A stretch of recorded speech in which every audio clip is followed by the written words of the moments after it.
తిమోతికి రాసిన 2వ పత్రిక 2వ అధ్యాయం 22వ వచనం. యవనస్తుడా, నీ యవనేచ్ఛల నుండి పారిపోమ్ము, నిర్మల హృదయముతో ప్రార్థన చేసే సహవాసాన్ని విడవకు, నీతిని ప్రేమను కలిగి ఉండు, దాన్ని వెంబడించు అని పౌలు గారు చెప్పారు. యోసేపు తన యజమాని భార్య తనని బలవంతం చేసినప్పుడు మందగించే ప్రయత్నం చేయలేదు. తన నుంచి వెదిల్చుకుని దూరంగా పారిపోయాడు. మరి నువ్వు ఏం చేస్తున్నావు? పారిపోతున్నావా? ఒంటరి సమయం దొరుకుతుందా? ఎవరు లేని సమయంలో నీ యవనేచ్ఛని, నీ యొక్క చెడు ఆలోచనని ముందుకు తీసుకెళ్దాం అని వెయిట్ చేస్తున్నావా? సొలొమోన్ గారు చెప్పారు, జార స్త్రీ తన లాలన మాటల చేత పాతాళ మార్గంలోకి ఈడ్చుకుని పోతుందట. జార స్త్రీ అంటే ఎవరో కాదు, మనతో ఉండే స్నేహితులు, మనం మాట్లాడే ఈ సోషల్ మీడియా ఫ్రెండ్స్.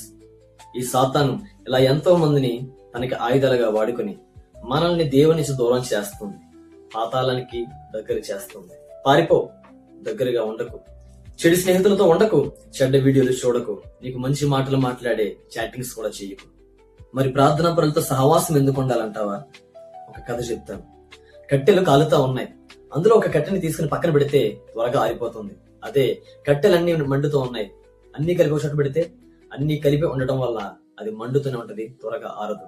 మన మనసు కూడా త్వరగా మండాలి, వాక్యంలో మండుతూ ఉండాలి, ఆరిపోకూడదనంటే ప్రార్థనా పరుల సహవాసం మనతో ఉండాలి, మనం వారితో ఉండాలి, మనము దేవుని వాక్యంలో నడిపించబడాలి, దేవుని సన్నిధిలో ఉండాలి. అలాంటి స్నేహితులు నీ దగ్గర ఎంతమంది ఉన్నారు?